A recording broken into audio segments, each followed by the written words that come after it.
STPI ने ministry of commerce और FCDO के ताउन से अभी रिसेंटली जो है वो एक रिसर्च स्टडी प्रोड्यूस की है और ये रिसर्च स्टडी एक सर्वे के ऊपर जो है वो बेस्ड है। और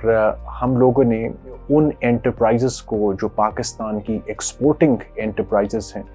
उनको स्टडी करने की कोशिश की है कि कोविड-19 और पैंडेमिक के दौरान जो है उन एक्सपोर्टिंग एंटरप्राइजेस पे क्या प्रेशर्स रहे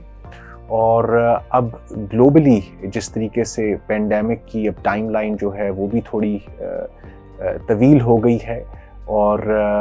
कुछ डिसरप्शंस अभी भी मौजूद हैं ट्रेड सेक्टर के लिए, तो किस किस्म की फैसिलिटेशन की ज़रूरत है पाकिस्तानी एक्सपोर्टिंग एंटरप्राइजेस को।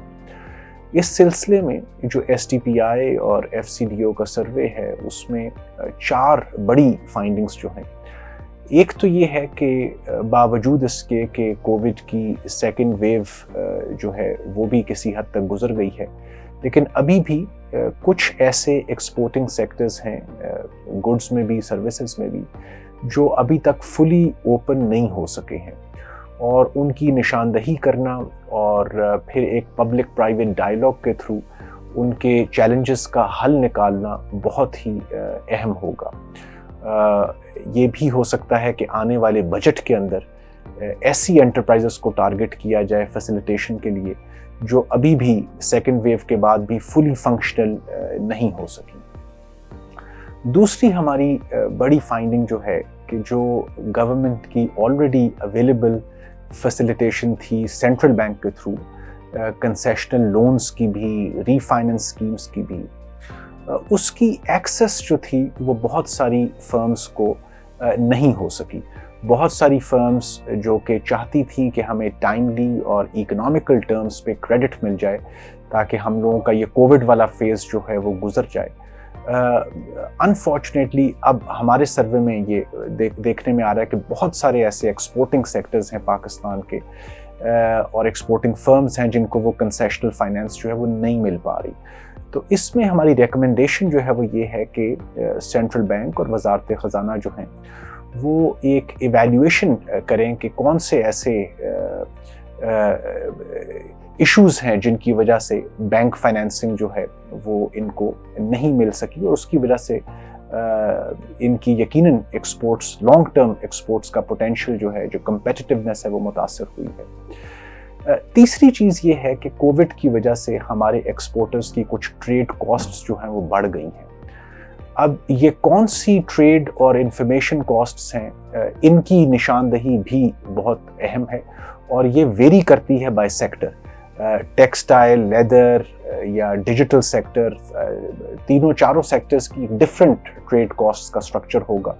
उनकी मैपिंग बहुत ज़रूरी है और फिर उसके अंदर से देखना कि ऐसी कौन सी ट्रेड कॉस्ट्स हैं जिनको गवर्नमेंट जो है वो हेल्प कर सकती है रिड्यूस करने में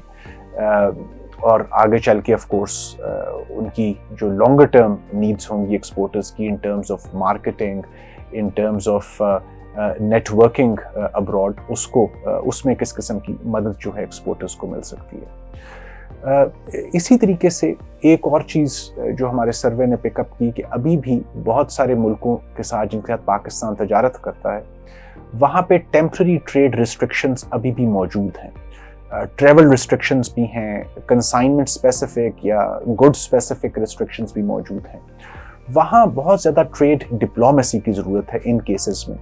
और यकीनन अगर एक डीपर पब्लिक प्राइवेट डायलॉग हो, ज़्यादा कॉम्प्रिहेंसिव डिस्कशन हो प्राइवेट सेक्टर के साथ, सेक्टर स्पेसिफिक डिस्कशन हो, तो वहाँ प्राइवेट सेक्टर गवर्नमेंट को बता सकेगा कि किन किन सेक्टर्स को इस वक्त टेम्पररी ट्रेड रिस्ट्रिक्शंस का सामना है ताकि गवर्नमेंट जो है वो अपने ट्रेड और कमर्शियल ऑफिसर्स जो बाहर पोस्टेड हैं उनके थ्रू इन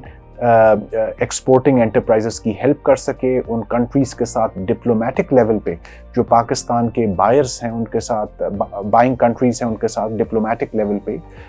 इन इश्यूज़ को जो है वो एड्रेस किया जा सके।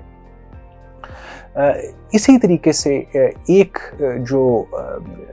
अच्छी चीज़ रही कोविड के अंदर कि कोविड ने फोर्स किया है प्राइवेट सेक्टर को डिजिटल ट्रांसफॉर्मेशन की तरफ। لیکن ہر فرم کے لیے یہ ممکن نہیں تھا، اور ہم دیکھ رہے ہیں کہ جو آپ کا مائکرو یا اسمال سائزڈ ایکسپورٹنگ فرمز تھیں، ان کے لیے ڈیجیٹل کاسٹس کو افورڈ کرنا، جو ون ٹائم کاسٹس ہوتی ہیں ان کو افورڈ کرنا قدرے مشکل رہا۔ تو گورنمنٹ کس طریقے سے ڈیجیٹل یا آئی ٹی ریلیٹڈ کاسٹ جو ہیں اس کو ایزی بنا سکتے ہیں، ٹرانزیشن ٹورڈز آئی ٹی کو ایزی بنا سکتی ہے، یہاں پہ بھی آنے والے بجٹ کے اندر جو ہے